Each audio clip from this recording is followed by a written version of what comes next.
I walked into my son's wedding, expecting to be proud. Instead, the usher pointed me to the back row, far from the family. When I opened the program, my name as father of the groom was missing. It felt like they had erased me from my own son's life. But what they didn't know was that I had prepared for this moment with a secret that would turn their celebration upside down.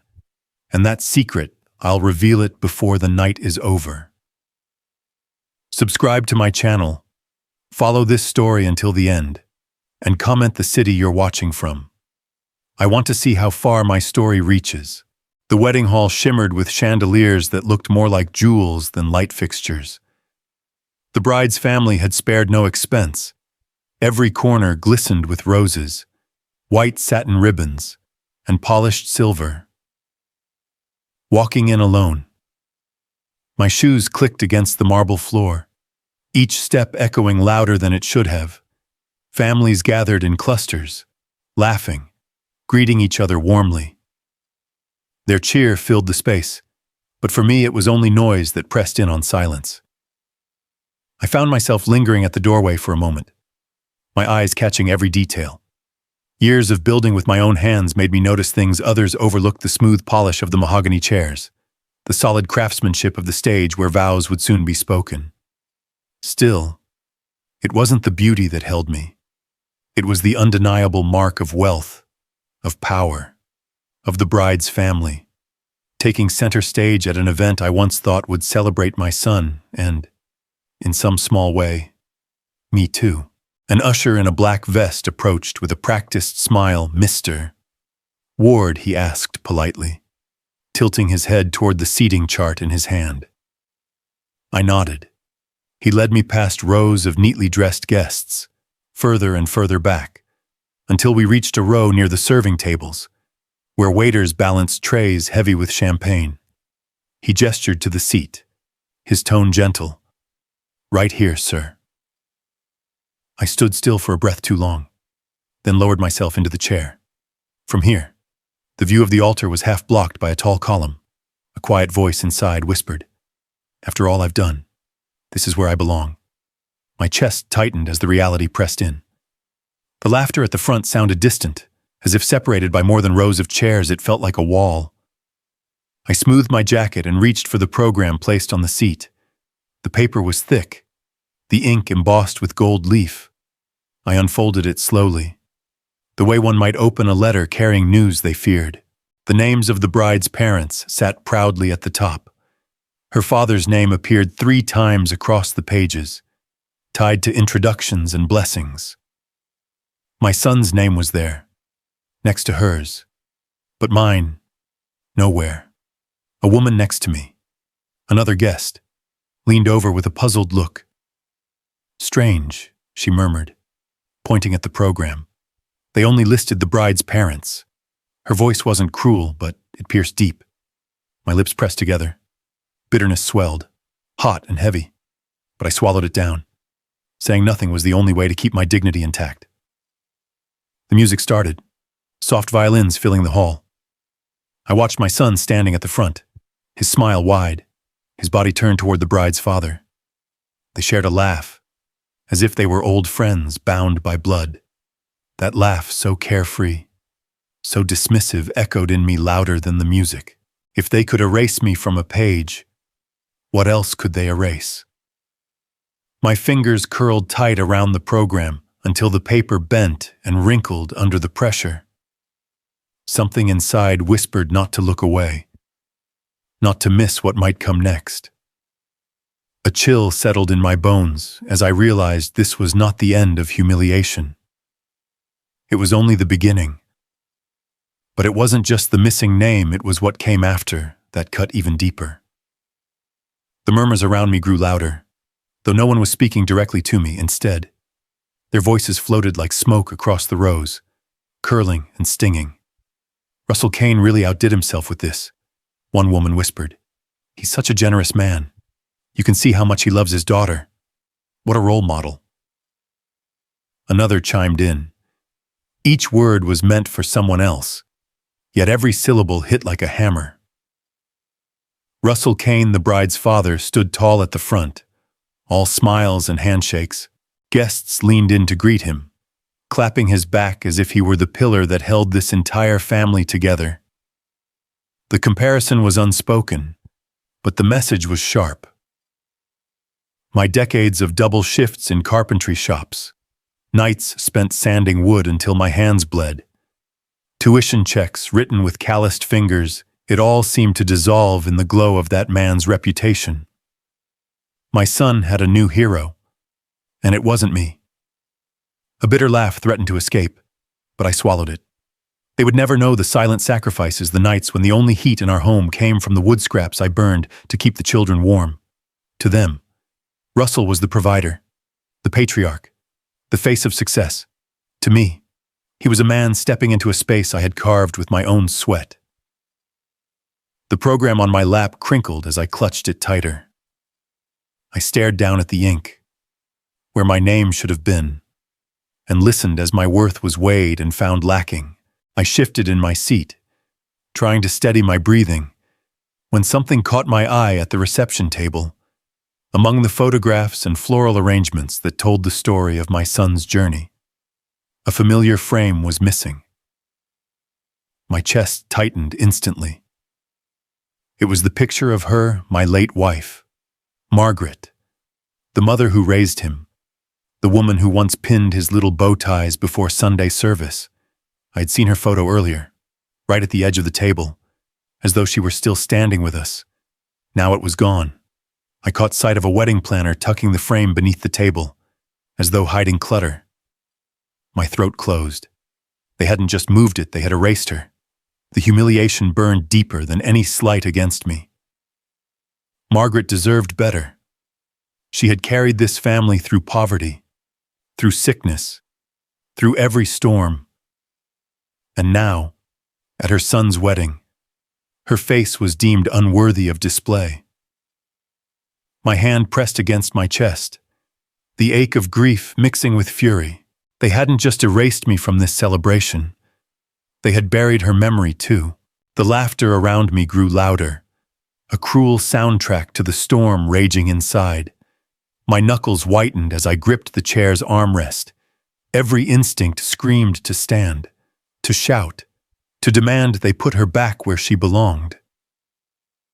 But another voice whispered just as strongly, "Dignity, hold it.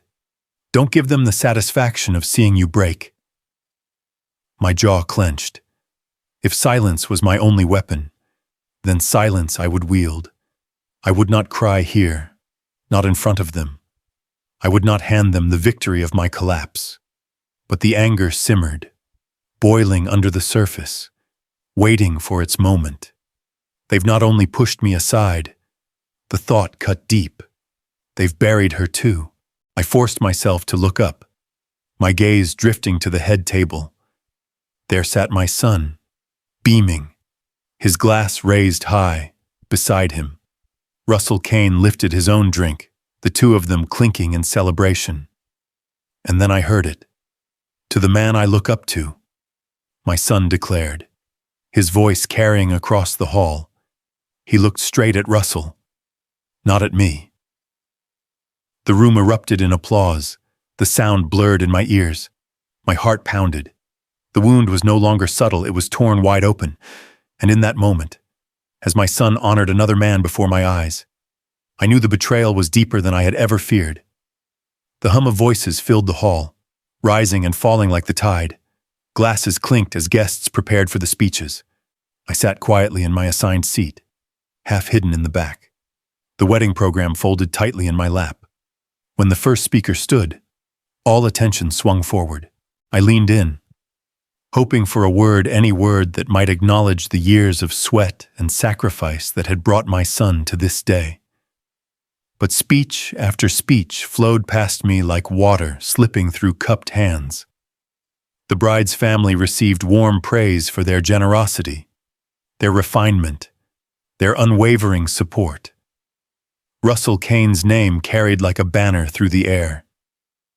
Yet not once did anyone mention the man who had carried lumber on his shoulders, who had saved every dime from double shifts, who had hammered and sawed until his hands stiffened with age, decades of labor, but not a word spoken in my honor. A hollow ache settled in my chest. It wasn't just the absence of acknowledgement, it was the deliberate silence. The way my name was skipped over as though it never belonged in this room. Every laugh and cheer for someone else became a reminder of how invisible I had become. Then Russell Kane himself stood. The crowd erupted, their cheers echoing against the tall ceiling of the hall. My son. Darius beamed beside him, pride lighting his face as if the man had been his lifelong hero. Russell raised his glass high, his voice strong and steady. This union, he said, stands because of family, because of love, and because we've stood together every step of the way. Every word pulled me deeper into the shadows. And when Darius rose, placing a hand on Russell's shoulder, his voice rang clear across the room. To the man I look up to, my son declared, the one who showed me what strength really means. The applause thundered. I sat motionless, each clap pounding like a hammer against my ribs. My son had given away the title that once belonged to me, handed it freely to another man. Memories surged unbidden. Nights spent at the workbench, teaching Darius how to measure twice and cut once. His small hands clutching tools too big for him, eyes wide with admiration as he copied my movements. I remembered buying his first suit, watching him turn in the mirror with shy pride. Every sacrifice I had made the sleepless nights, the aching back, the scraped knuckles had been for him, and now all of it felt erased, like chalk washed from a board. Laughter swirled around me, but in my ears it was distant, muffled, as though I were underwater. My gaze drifted to the head table where Darius sat with Maribel, his new bride, and Russell Kane seated beside them like a king among his subjects. My son leaned toward Russell, their heads close, their smiles wide. Then I saw at Russell's hand, resting firmly on Darius's shoulder, as if he were claiming him for himself. That simple gesture burned hotter than any speech. It was not just support, it was ownership, a mark of possession. And in that moment, I understood silence had its limits. My fingers tightened around the folded program in my lap until the paper threatened to tear. I had said nothing so far, swallowed every slight, endured every wound in silence. But as Russell's hand remained on my son's shoulder, a fire kindled deep inside me. The first words I spoke that night would change the air in the room. The room still buzzed from laughter and chatter, champagne glasses clinking like little cymbals. My throat had been dry for a long while, words locked behind my teeth. Then finally, I leaned forward, offered a quiet line to the bride at the far end of the table, a simple compliment about how radiant she looked. But before the last word left my mouth, a hand shot up. My son's hand. "Dad, please." His voice cut sharp. The way you hush a child who speaks out of turn, the sound fell heavier than it should have. Heads turned. Eyes blinked in awkward silence. The music in the background did nothing to soften it. I froze. My lips parted, but no sound came. For a man who'd spent decades building homes and fixing broken beams, I felt dismantled in a single instant. A cousin gave a small cough. Another relative shifted in their chair. Their discomfort only made the sting sharper. I had not raised my voice, had not sought attention. Yet here I was, silenced before I could even finish a blessing. And just like that, the air changed. Moments later, an usher appeared at my elbow. His smile was polite, but the firmness of his gesture said otherwise. "Sir, if you don't mind, we've made some adjustments. This way, please." He directed me away from the family section, back toward the rows of ordinary guests. I looked once toward my son, hoping for a sign, some hesitation, some objection. None came. He was too busy leaning toward Russell Kane, the bride's father, both men chuckling over some private remark. I moved, not because I wanted to, but because resisting would have made the scene worse. The chair I landed in squeaked as though mocking me. Once I had been a man of honor at family gatherings. Tonight, I was nothing more than another name on the guest list, shifted aside with a forced smile. In the corner of my eye, Russell leaned in, whispering to my son as if guiding him. The gesture was casual, but the message was clear. My place at the head table had been taken, claimed by another man. Heat crawled up my chest. Anger battled dignity, but my lips pressed into silence. Still inside, words thundered. They'll learn. I am not invisible. My eyes lifted, finding my son across the room. He laughed at something Russell had said, glass in hand, his back toward me. I leaned forward, knuckles pressed against the table, gaze fixed and unblinking. The first sparks of war had been lit. The clinking of silverware against plates filled the hall as dinner settled into a steady rhythm. For too long I had sat there, quiet, a shadow of the man who raised my son. My knuckles tightened around the edge of the tablecloth. The program still crumpled in my pocket like a scar that refused to heal. And then I rose to my feet. My chair scraped back, the sound louder than the music drifting from the speakers. Heads turned. I steadied myself, spine straight, chest firm. My voice carried over the low murmur of guests. I've watched my son grow from the days he could barely hold a hammer in my shop, and I will not stand here ashamed of who I am or where I've come from. A ripple of shock passed across the tables. Forks paused mid-air. A gasp from somewhere behind me. Maribel, the bride, glanced nervously toward my son, her eyes darting between us. Darius's jaw tensed, his hand tightening on the stem of his glass. I could see it in his face, the fear of embarrassment, the weight of appearances.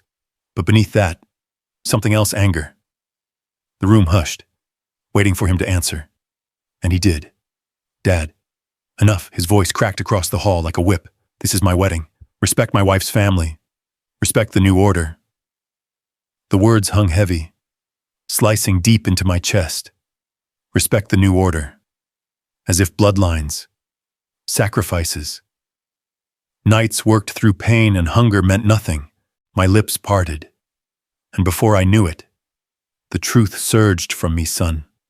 When loyalty to strangers outweighs the bond of blood, you will lose more than you think you've gained. Russell Kane, the bride's father, sat smug at the head table, a grin creeping across his lips like a predator satisfied with his trap. He leaned back, the very image of a man enjoying someone else's downfall. His eyes found mine, and he didn't even bother to hide his pleasure. Gasps and whispers rose around me. Darius's face flushed, red with a mix of rage and shame. He shot a glance at Russell, as though seeking approval. The image stung my son, my flesh and blood, leaning on another man's nod instead of mine. For a moment, the hall blurred. My mind carried me back, calloused hands building Darius's first desk, sweat pouring under the Georgia sun as I hammered beams into place to pay for his education. The quiet evenings when we ate beans because tuition bills had drained every last dollar, those sacrifices, invisible now, mocked by the smirk of a man who had done nothing but flash his wealth. My chest tightened. Betrayal is not a wound of flesh, it is a fracture of the spirit. And in that moment, I felt every fracture widening. Guests shifted uncomfortably, some lowering their eyes, others stealing quick glances at me with pity. But I would not be pitied. I straightened my back and let my voice calm, steady, deliberate. You can push me to the edges of this hall. You can strike my name from your program. You can even pretend your mother never stood beside me in building this family. But you will not erase me. I am your father, and I will not vanish. The hall fell silent. Even the music seemed to fade. Then, slowly, a murmur began to rise, half whispers, half stunned breaths.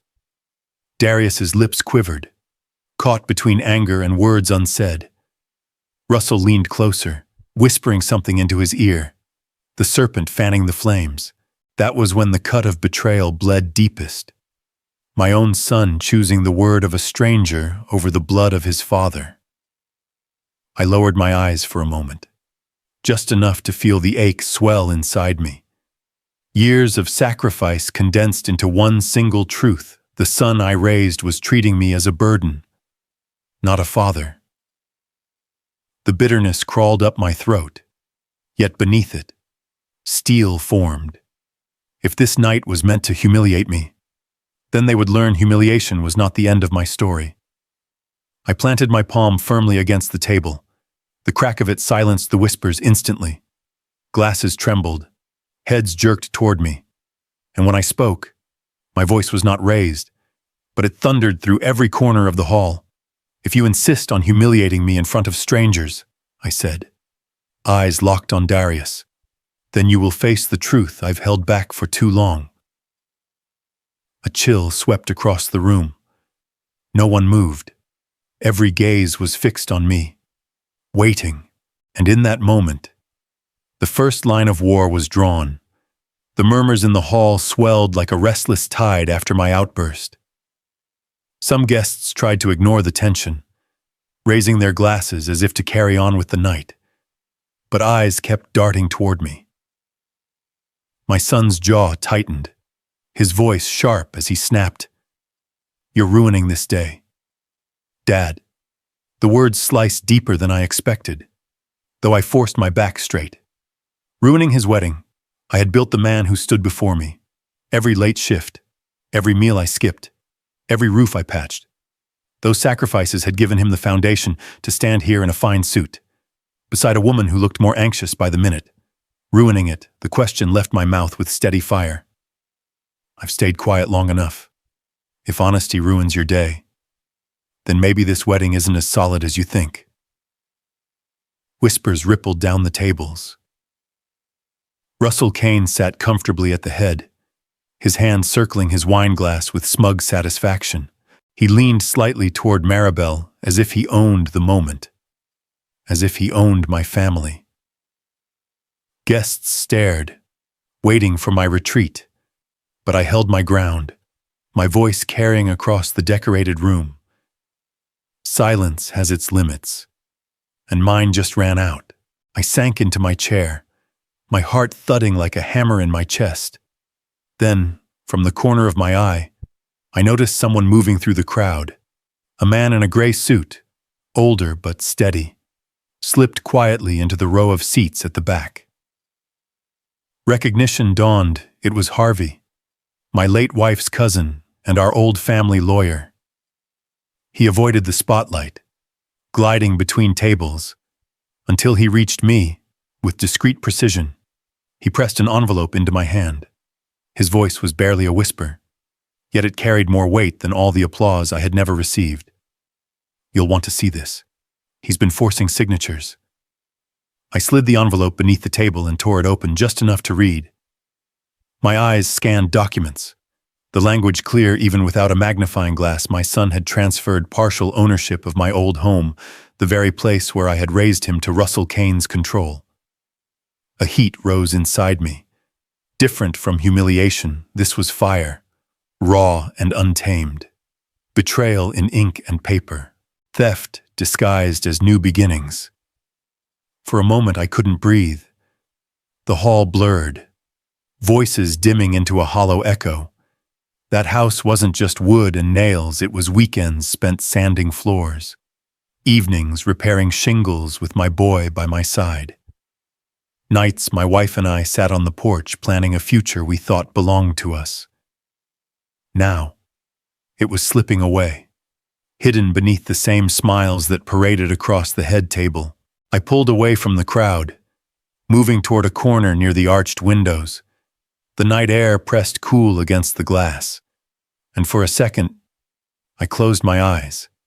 My wife's voice rose from memory, clear as the first day she told me, "Never let them erase you, even if it means standing alone." Her words steadied me. I could walk out, Save myself from more shame. Let the night belong to them. But the envelope in my hand weighed more than paper. It was truth. It was the line between dignity and erasure. I whispered to myself. You wanted silence that ends tonight. The music shifted, a livelier tune striking up as guests clinked glasses again. But my steps cut across the rhythm. I walked back to the table, the envelope gripped tightly, knuckles pale. Conversations fell quiet as I reached the center. My son turned, eyes narrowing, as if bracing for another embarrassment. Russell leaned back in his chair, smug as a king watching a pawn struggle. Maribel's gaze flickered with unease, her hands trembling against the lace of her dress. I didn't sit. My voice rose, steady and unshakable. If you want the truth, then let it be known tonight. Every fork froze, every eye turned. The room shifted into silence, thick and expectant. And for the first time, it wasn't shame that filled me, it was readiness. Readiness for the war I could no longer postpone.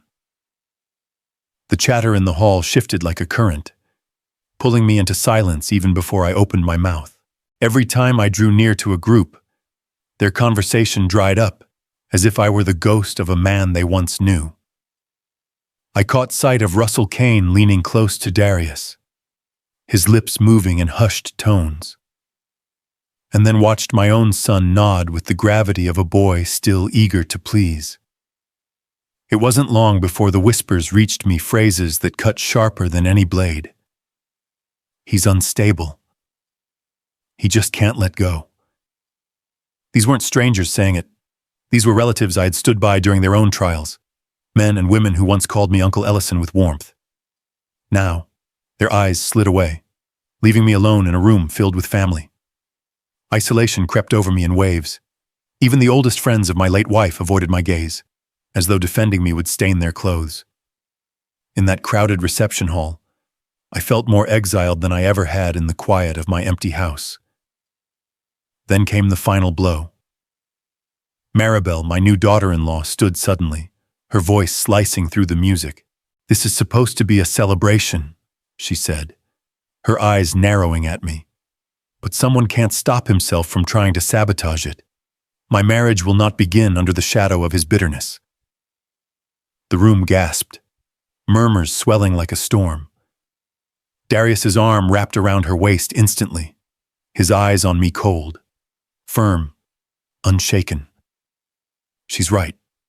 Dad," he said, "you've done enough."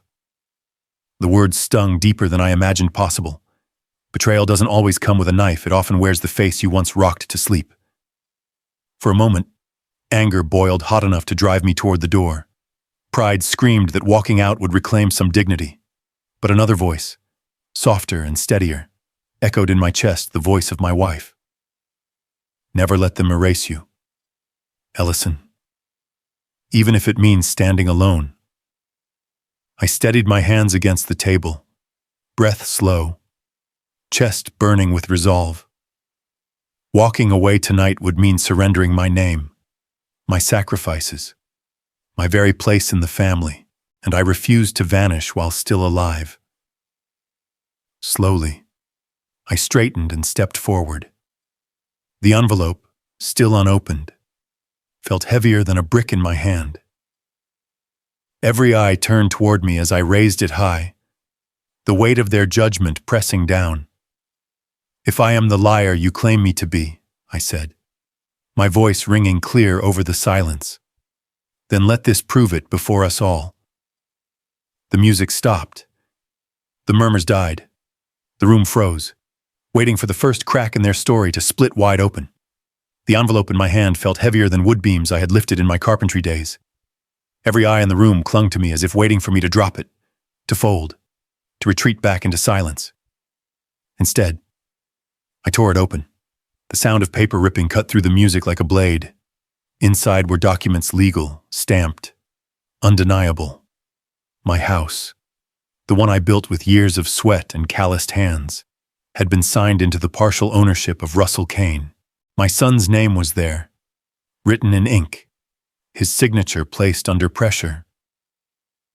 The air in the hall thickened as I read aloud the clauses, the coercion, the theft hidden in plain sight.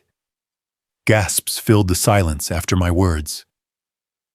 Some guests leaned forward, their eyes wide with disbelief.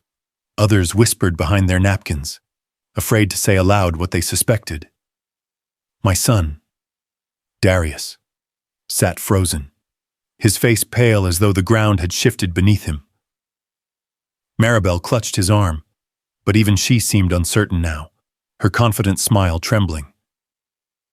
Russell Kane didn't flinch, his jaw clenched tight, his gaze sharp as steel, but the ripple had started, and he couldn't stop the tide. You think this proves anything? Russell's voice boomed, trying to drown the murmurs. These papers could be forged, lies meant to shame me on this night. His accusation sent another wave of whispers through the crowd. I didn't raise my voice. Not yet. Instead, I turned my head toward the back of the hall where a man had been sitting quietly all night. The lawyer who had slid the envelope into my hands earlier. Stand, if you will, I said, my voice steady. Tell them what you told me. The lawyer rose, smoothing his tie, and cleared his throat. These documents are real. I witnessed the coercion myself. Mr. Kane pressured Darius Knox to sign them. Under threat of withdrawing financial support for this wedding, the hall erupted. A chorus of disbelief, anger, and shame rolled across the tables. Guests leaned into one another, muttering fraud and manipulator. Even some who had praised Russell minutes before now glared at him, as though seeing the truth for the first time. Darius buried his face in his hands. God, what have I done? He whispered. I stepped forward, my back straight, the weight of 70 years behind me. You painted me as a bitter old man, I said to the crowd, but I built my life on sacrifice, not deceit. My hands earned every inch of wood in that house. My wife's memory is in those walls, and if my own son cannot honor that, then let history remember who stood for truth tonight. For a moment, the room was divided. Some nodded, tears shining in their eyes, recognizing the pain of a father discarded. Others sat in silence, unsure, still tangled in the threads of Russell's influence. Russell slammed his palm on the table. You're twisting this. You're poisoning your own family against me. But the power had shifted. The whispers no longer carried his favor. They belonged to the truth. I held the papers high one last time. You wanted me erased, Russell, but you forgot one thing. Truth has a way of surviving even when men try to bury it. The silence after those words was sharp, heavy, almost unbearable.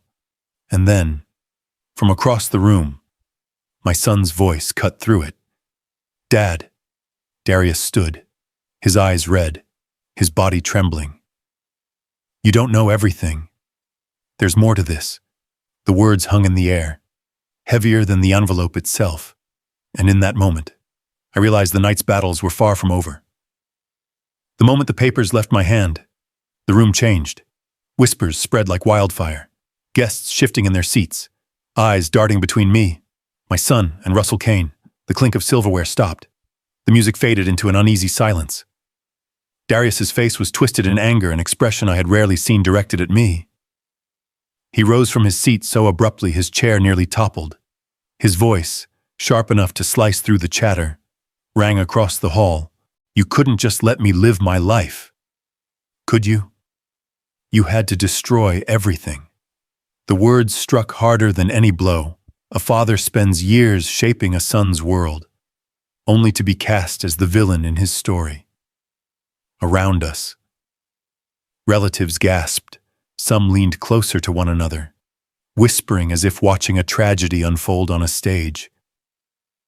The wedding meant to bind families was now unraveling before their eyes. I wanted to steady him, to remind him of the truth, but every attempt to speak was met with fire. This was supposed to be my day. Dad, but you, he jabbed a finger toward me, trembling with rage. You couldn't stand not being the center. You had to drag us all into your bitterness. The sting cut deeper than the public scorn. It wasn't just disrespect, it was erasure of every sacrifice I had made. I drew a slow breath, trying to anchor myself. Memories came unbidden, working nights so he could attend college without debt, patching his football uniforms with sore hands, standing in the bleachers in the rain just to watch him play. Every ounce of me had gone into building him a life. And now, that same son looked at me like I was the enemy. The hall fell eerily quiet as his next words landed like a hammer. You stopped being my father the day you made everything about you. Even Russell Kane seemed surprised at the cruelty. For a moment, no one spoke. Guests shifted uncomfortably, their silence an indictment all its own. My chest ached not from anger, but from a grief so heavy it pressed the air from my lungs. I swallowed hard, steadying myself as decades of sacrifice dissolved in front of strangers. Nothing could erase the nights I went hungry to make sure he ate, the mornings I rose before dawn to put food on the table. But in this moment, my worth was stripped bare by my own child's voice. Not everyone turned their back. A few relatives stepped toward me, hesitant, their eyes filled with sympathy but their bodies reluctant to act. Fear of scandal kept them still. Even those who loved me most seemed tethered by shame. Maribel, pale and shaken, slipped closer. Her whisper trembled. I never wanted it to go this far. Mr. Ward, I'm sorry. Her apology, fragile as it was, barely reached me over the din of murmurs and stares. I looked around and realized how alone I stood. Not in a physical sense, hundreds of eyes watched, but in spirit. Surrounded, yet solitary. Betrayed, yet refusing to bow. I straightened my shoulders. If they would strip me of dignity, I would wear the last piece proudly, my silence and my truth. Then Darius's voice trembled. But it was not softened. His eyes locked on mine, still blazing, though fear flickered underneath. You think it's just about him pressuring me, Dad. You don't know everything. The room shifted again, all attention snapping toward him. Russell stiffened, a shadow of worry crossing his smug face. Guests leaned forward, eager, uneasy, waiting for the next revelation. And as his words broke the air, I knew this betrayal had layers still buried, ready to tear deeper than I had imagined. The hall had emptied long ago, but the silence it left behind weighed heavier than the noise ever had. Chairs sat crooked, abandoned champagne flutes dotted the tables, and the floral arrangements wilted under the dim glow of the chandeliers. My footsteps echoed against the marble floor as I stood there, trying to breathe in a room that felt more like a tomb than a place of celebration. Darius lingered near the head table, his tuxedo jacket undone, bow tie hanging loose around his neck. For the first time all night, his shoulders slumped not with pride or defiance, but with something closer to defeat. I could see it in his eyes when he turned toward me. The same boy who once looked at me like I was the world now couldn't even meet my gaze. "Dad," he said, his voice low and uncertain. "There's something I need to tell you." The emptiness of the hall seemed to lean in, as if the walls themselves were listening. I steadied myself, feeling the ache in my knees, the pounding in my chest. I had endured the humiliation of being erased, silenced, dismissed. But this moment felt different. "What is it, son?" My voice barely rose above a whisper, but it cut through the silence. He swallowed hard, and his words tumbled out, heavy and unpolished. "Months ago, I signed papers. With Russell. He told me it was just an investment, something to secure our future. But it wasn't just business. It was your property, part of the house, the one you built with your own hands." The breath left my lungs as though he had struck me. I gripped the back of a chair, the wood creaking beneath my hand. My house, the place where I had raised him, where his mother's laughter once filled every corner. "You what?" My words cracked. Darius's eyes shone, but not with pride, with guilt. I thought I was protecting us. He promised me it would grow into something better, something stable. I thought I was protecting our future, but I realize now I was selling away your past. The air thickened, pressing down on me. Memories rushed in uninvited long nights at the carpentry shop, the weight of lumber on my shoulders, calloused hands patching roof leaks, fixing walls, saving every dollar to make that house a home. And now, with a single signature, my son had handed it to another man. My legs threatened to buckle.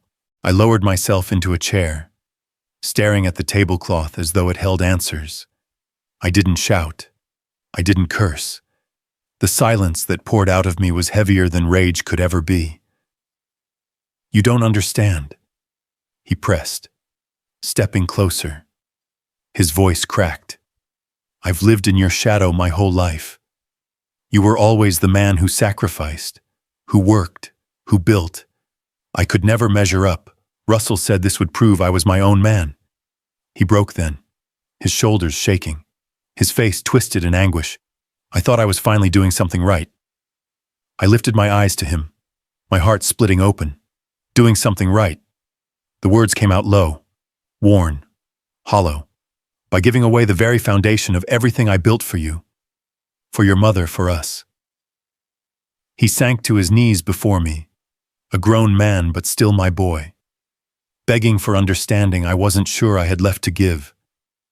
For years, I had carried him through poverty, through grief, through every sacrifice imaginable, and tonight, the weight of those decades collapsed upon me. I thought of his mother, her voice, soft but firm, whispering in memory, Amar, let them erase you, even if it means standing alone. My silence deepened, carrying her strength, though my chest ached as if it might split in two. The hall was so quiet I could hear the faint hum of the air vents. Then the door creaked. A slow clap echoed across the empty room. Russell Kane stepped in, his smug grin cutting through the dim light like a blade. His polished shoes clicked against the floor as he approached, eyes glinting with satisfaction. Well, he drawled, the truth finally surfaces. But you see, Ellison, that deal your son signed wasn't only about property. No, his smirk widened. It ties more than land to my control. It ties your future, your care, your security, your very life to me. I froze, the weight of his words sinking like stones into my chest. My son hadn't just given away a house. He had handed me over, and in that moment, I realized the betrayal was deeper than I had ever imagined. The air in the banquet hall had thinned, but Russell's smug invitation to step into his office was heavier than any silence. My son followed, head down, and I could feel his shame trailing behind me like a shadow. The office itself gleamed with polished wood, leather chairs, and expensive art that screamed of power I had never chased. It wasn't just a room, it was a stage, and I'd been dragged onto it unwillingly. Russell leaned back behind his desk, his voice smooth. Let's make things clear tonight. Ellison. Darius kept near the wall, his body language shrinking, as though he had already chosen his corner. The contrast between Russell's dominance and my son's silence carved a wound deeper than words. Russell slid a folder across the desk, its crisp edges cutting through me before I even touched it. Your son signed these months ago, he announced, his grin widening. Inside was the contract ownership of my property and retirement fund, now tethered to Russell's so-called management. The words on the page blurred. My hand shook as I traced the signature, Darius's signature, etched in black ink like betrayal carved into stone. You're too old to handle it, Russell said, waving the pen like a dagger. I'm the future. Your son knows it. Even if you don't, I looked to Darius. His lips moved, but the words stumbled out like excuses broken before birth. Dad, I thought it was the right thing. I thought I was protecting us. The anger in me rose like a tide, but it wasn't loud, it was steady, burning, unshakable. Russell had the pen, But it was my son who had given him the power to wield it. I stepped closer to Darius, my voice raw. Tell me why. Tell me why you'd sell the roof I bled to build, the home your mother and I fought to keep. Darius's eyes flashed with something jagged, something wounded. Because I could never be my own man under your shadow. Every story, every sacrifice, it was always about what you did. I needed something that was mine. Russell smirked in the corner, savoring every fracture he had orchestrated. My son's words didn't just sting, they gutted me. All those double shifts, the nights I came home too tired to eat, the college tuition scraped together dime by dime. And now, in this room, it was painted as a prison instead of a gift. Blood and pride clashed in that office. But Russell had turned it into a showpiece, one where I was the relic, and my son his pawn. Then came Russell's final twist of the knife. He leaned forward, tapping another paper on the desk. His tone was sharp, almost gleeful. It's not just the house, Ellison. Your medical insurance. Your future care, it's all under my control now. Your son gave me the right to decide where you'll spend your final years. My grip tightened on the edge of the desk. The room tilted. Not from age, but from the weight of betrayal pressing on every bone. Darius couldn't even lift his eyes to meet mine. In that moment, it wasn't just about land or money. It was my dignity. My independence signed away without my voice. And the cruelest truth of all, my son hadn't just betrayed me. He had handed me over. The morning light spilled through the blinds in my small kitchen, painting the table with faint golden stripes. I sat there in silence, nursing a lukewarm cup of coffee that had lost its warmth long before I brought it to my lips. The events of last night replayed again and again, the shouting, the betrayal, the paperwork waved in my face like a death sentence. My son had sold me out, and Russell Kane had gloated as though my entire life's work belonged to him. On the table sat a faded photo of my late wife, Alma. She smiled at me from across decades, her eyes calm, full of the faith she carried in me, even when I didn't have it in myself. I remembered the last promise I made to her, whispered at her bedside. I'll protect this family's dignity, no matter what it costs me. My chest tightened, but I steadied my hands. Last night had cut me deep. Today, I would honor that promise. By noon, Russell's banquet hall filled once again. The chandeliers glowed with the same artificial brilliance, though the air now carried tension instead of celebration. I had asked them all to gather: Russell, my son Darius, Maribel, and the rest of the family under the pretense of surrender. The rumor spread quickly Ellison Ward was about to give up. Russell leaned back in his chair at the head of the long table, a glass of whiskey in hand. His smirk was wider than I'd ever seen. I knew you'd come to your senses, he said, raising his glass as if to toast my defeat. Darius shifted uncomfortably beside him, his eyes avoiding mine. Shame flickered across his face, but he said nothing. I placed a sealed envelope on the table. The sound of it striking the polished wood silenced the room. You think I've lost everything? I began, my voice steady. But Alma and I prepared for this long before tonight. I am not surrendering, I am unveiling. The attorney I'd invited, a quiet man who had handled our affairs for decades, stepped forward and opened the envelope. Inside lay the real will, notarized years ago. My property, my savings, my retirement, all of it had been placed into a trust that Russell could never touch, and Darius could not access until he proved himself responsible in the eyes of the trustee. Russell's smug smile cracked. This is a trick, he snapped, slamming his glass down. You think this piece of paper will stand up in court? The attorney shook his head. This document is ironclad. Not only is it binding, but it supersedes the sham contract you manipulated Darius into signing. Mr. Ward's dignity and assets remain intact. Gasps rippled through the family. Darius's eyes widened. His face drained of color. His voice trembled as he whispered, "So I betrayed you for nothing." I looked at him not with the fury I had felt last night, but with the heavy weight of truth. "You didn't betray me for nothing, son. You betrayed yourself.